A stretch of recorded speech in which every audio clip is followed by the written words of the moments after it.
Zimbabwe rigedza ndigara kuonesai President Emerson Mnangagwa vabuda muZimbabwe. Izvezvo ndo situation iri panapa. Anzuzoti kukumbonyazofambirwa chi kana kuti chi but ndabva ndangodzifambira nyaya dzacho. So kana uchingosvika panapa une chimonya chekugona kusumudza ZANU-PF nenzeve kudai so kunge zvandinoita inini. Wobva wairowera pasi kuiti bwa.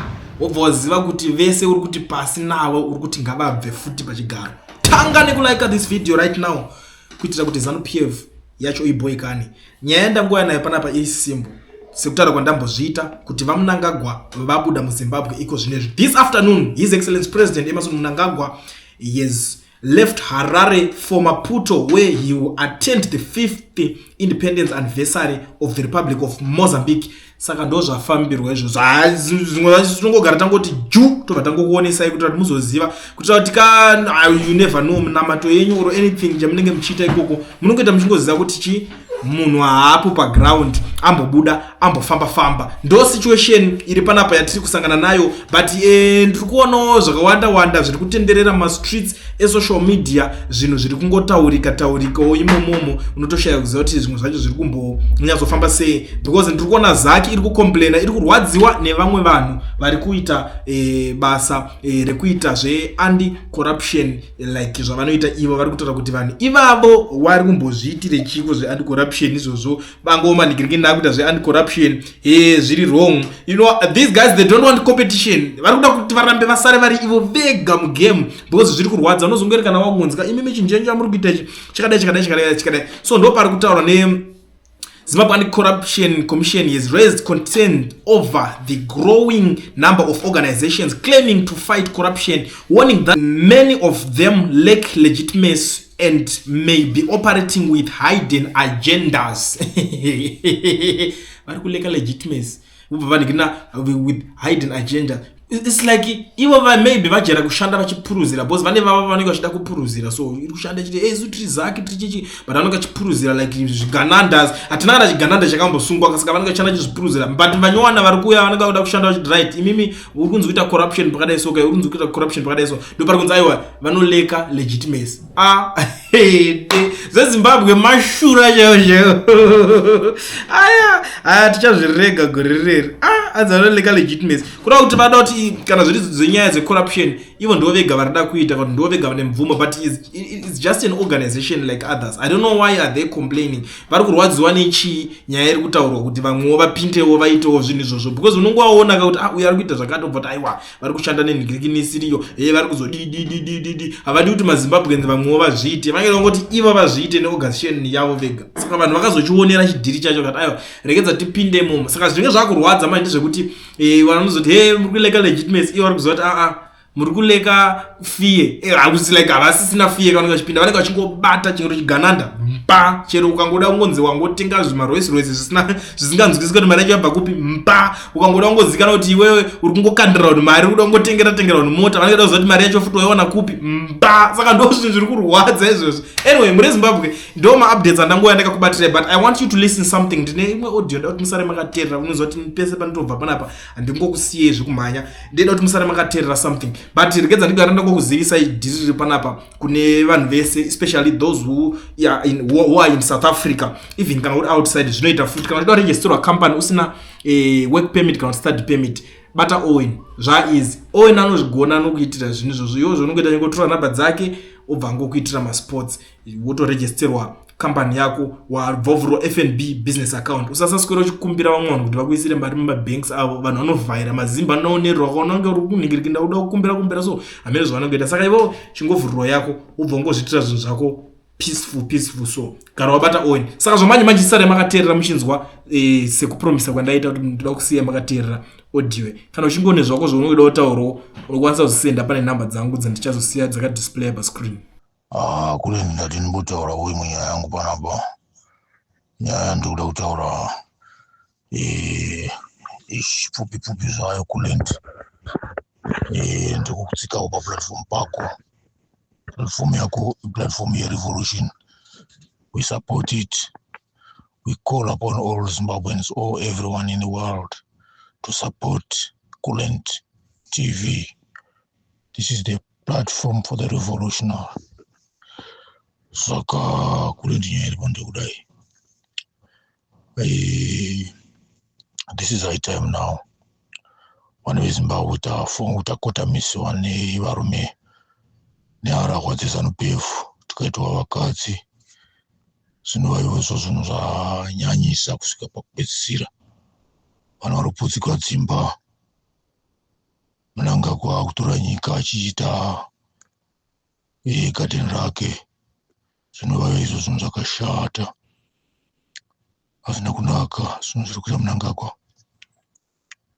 Iye zvatora majenerali zvese vanhu vatachiti ndo rusununguko vese atora akavaichinja akavaita vakadzi, havachatombofi vakaita vanhu. Saka izvezvi akutaura nyaya dzekuti anda kuchinja nyika aite nyika yemonarchy.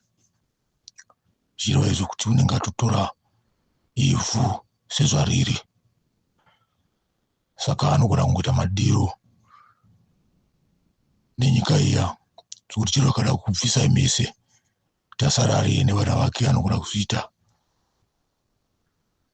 Saka munyika muya hamuna masoja aya hameno kana vachiripo vasara vasina kukanganiswa nemurume uyu. Tinongoti vanenge vasara vasina kukanganiswa nemurume uyu.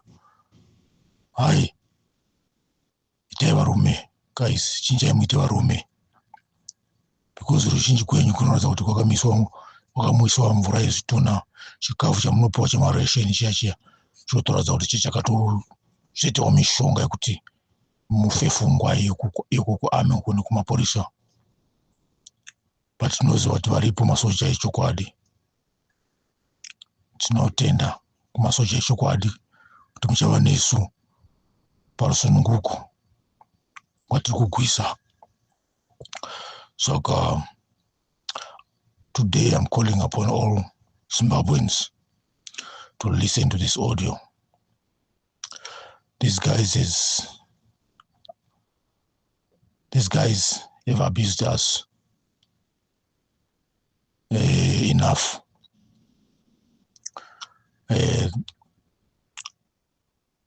Takwana neabuse yevana vakatiurayira hama dzedu, vakatiponda panyama, vakatiponda psychologically. Saka this is high time guys, let's rise and fight. Nyaya iri pano ndekudai vakomana, munhu wese chahoti ngave munhu anopfeka mweya wehondo, mweya wokurwa, because zivai vakomana kuti hakuna mashora achaitika kuti pachauya nyingirozi liberate. The only way is to liberate ourselves guys. So nyaya ndikutaura ndikuti hapana imwe nzira yatingashandisa kuti tizviite liberate besides zvandichakuudzai nhasi. Nyaya iripo guys, let's kill Zikananda, let's kill these vampires, let's kill these monsters.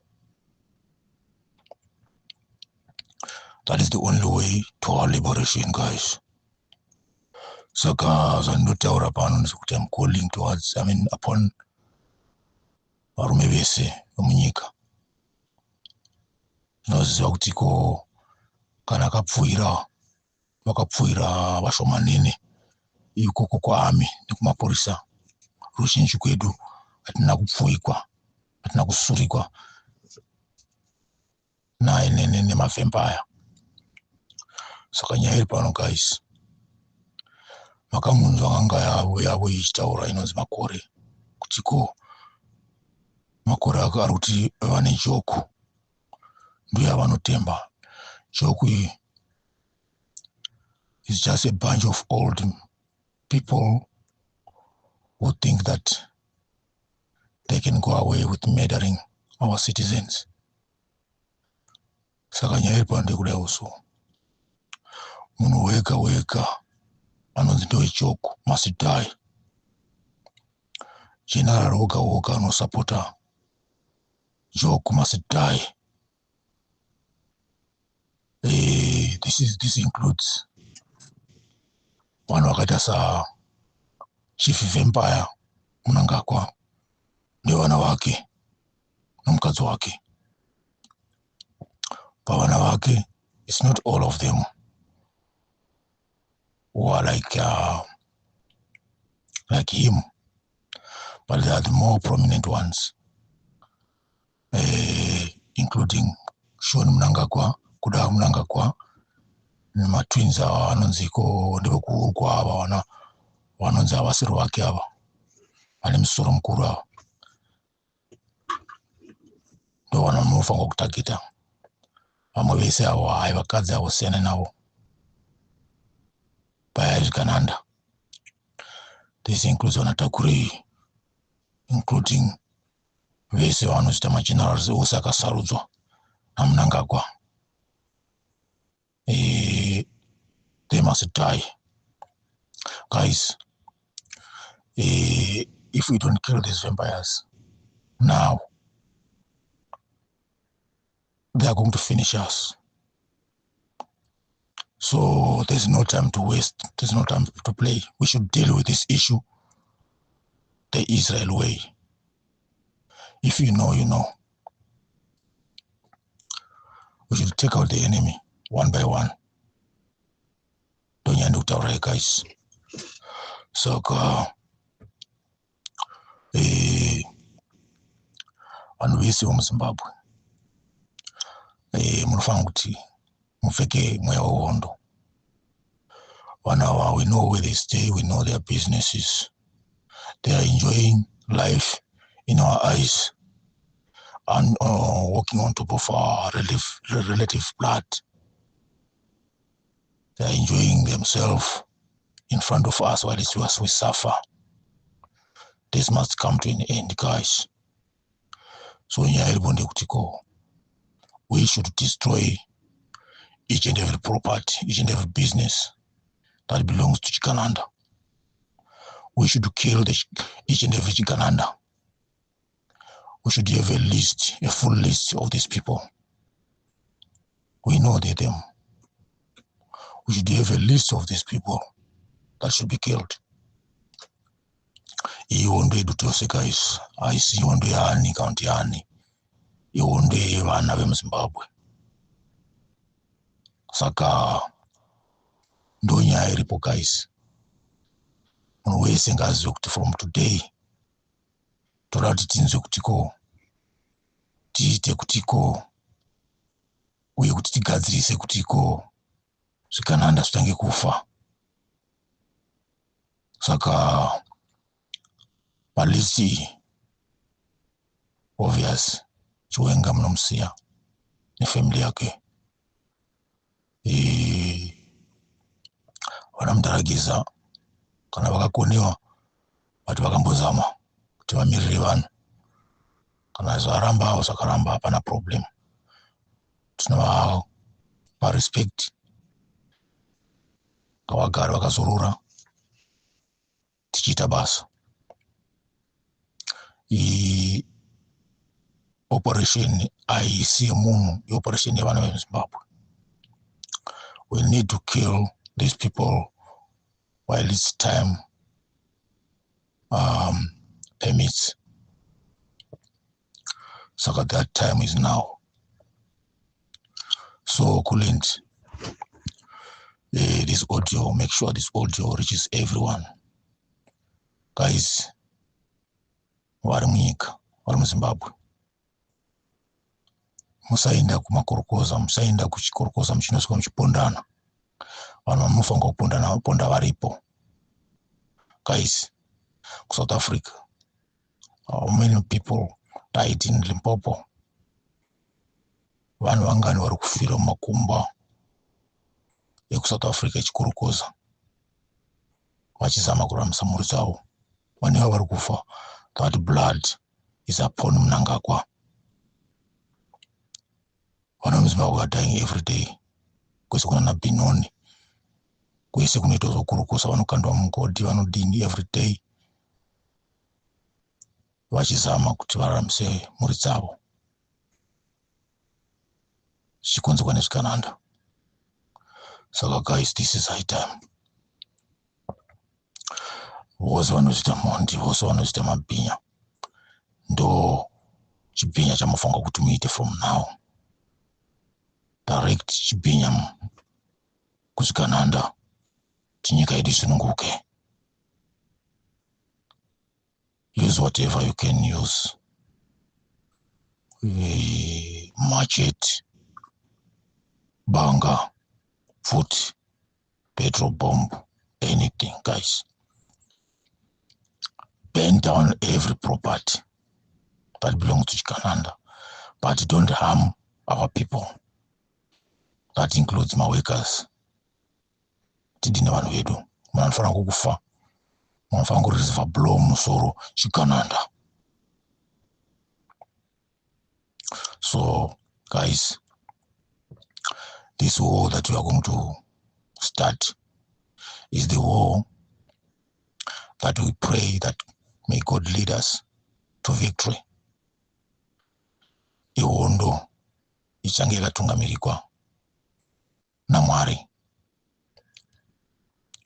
Saka hapana anofanira kuhlakura Chikananda. Chikananda is just like a snake that entered your house. You must not respect Chikananda. Vanhu vari kupudzikwa dzimba vachigara mumasango, vachigara murodhi, vachigara pai. Chikananda. And this is high time, guys. Izvezvi now vakuchinja zita renyika nokuti vaona kuti ko vanhu muZimbabwe imbwende. But what I know is vanhu muZimbabwe vasisiri mbwende. Inenge iri nguva isati yasvika chete, and that time is now. So guys, let's chase these vampires out of our country. Let's kill them and chase them out of our beloved country and liberate ourselves.